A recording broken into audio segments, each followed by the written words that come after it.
Hey, everybody, it's Christian Pedersen, joined again by Dan Dickau for another episode of Gonzaga Nation. We're digging into the mailbag for this one. That's where we answer fan-submitted questions. You can get a hold of us at Fan Nation Zags on all the social media. You can get a hold of Dan at Dan Dickau21, D Dickau21, depending on the different social medias. If you search Dan Dickau, you'll find him.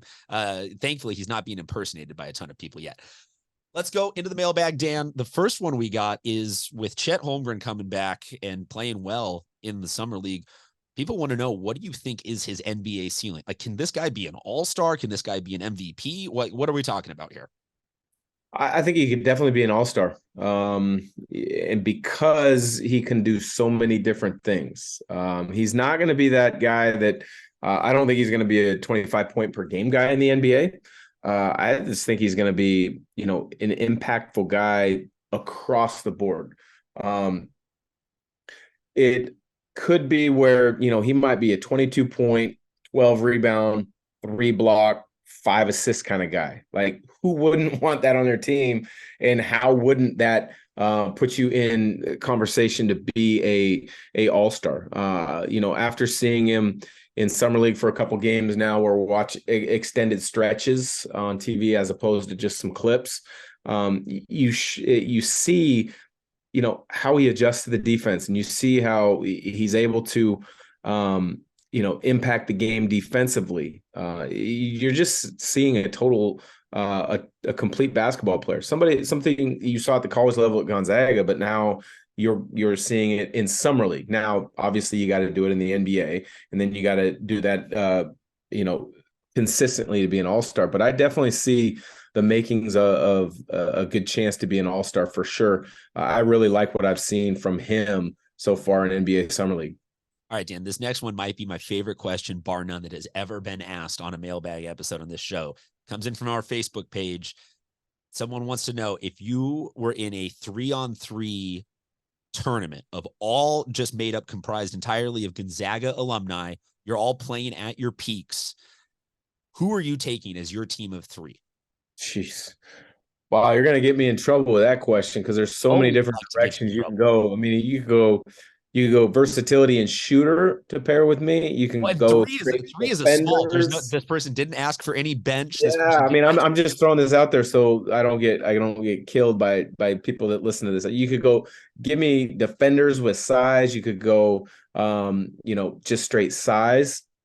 I mean, I think I would probably Here, wait, I'll help you. I'll expand it to 4, so you get one person. So we get a sub. Yeah, I mean, Sabonis would be great. Holmgren would be great. Rui would be great. Brandon Clark would be great.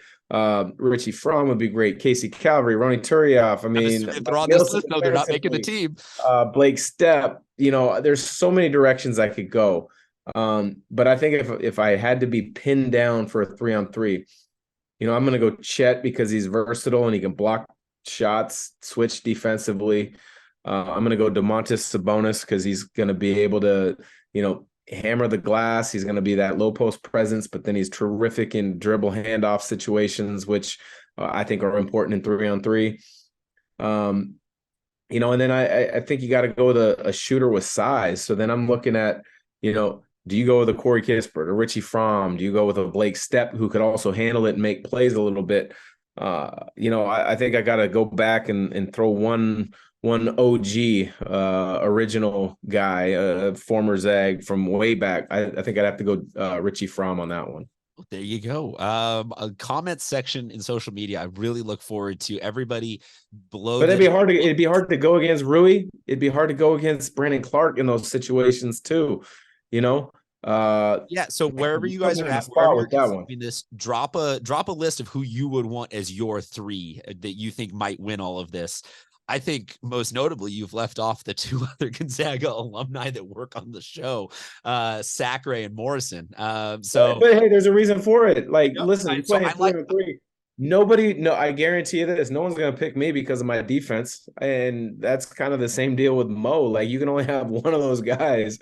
You can't cover for 2 of them in 3-on-3. You're make one guy guard 3. That's why I liked it. The big 3 aspect of this made it tough. Nothing against Rob, but I think Chet's a little better shot blocker, and Sabonis is a little bit better in DHO situations. But I would stack that team, Adam, Mo, and I, up against pretty much any other group. And I think we give it a good run. It would be a fun tournament no matter what. You 3-on-3. I loved reading that question because I'm like, man, we had this last year when Dan left somebody off of a Mount Rushmore. It's going to happen this year. We are putting him in the wood chipper on this one. Last question before we let you go, Dan. And again, you can find us on Fan Nation Zags and all the social media. That's where you can submit your questions. Somebody wrote in on our Twitter and wants to know if you could change one rule about college basketball, what would it be? Make it a 24-second shot clock. Simple as that. Okay, this is something that you've had in your mind now for a minute. Yeah, I mean, it's something I've been saying for years now. The NBA is a 24-second shot clock. FIBA is a 24-second shot clock. Just shave that extra 6 seconds off. It'd make the college game even quicker and even faster. Put the emphasis on coaches to prepare their teams in practice to be able to play more out of concepts as opposed to always playing out of sets, even though the best teams play out of concepts more than they do out of sets anyways. So I would say 24-second shot clock without a doubt. There you go. That'll do it for this episode of the Mailbag. If you guys want to get a hold of us at Fan Nation Zags on all the social media, you can also subscribe to us wherever you get your podcasts. Just search for Gonzaga Nation. Make sure you leave a 5-star rating and a review. Otherwise, we're going to assume you guys are an LMU fan. Talk to you guys next time.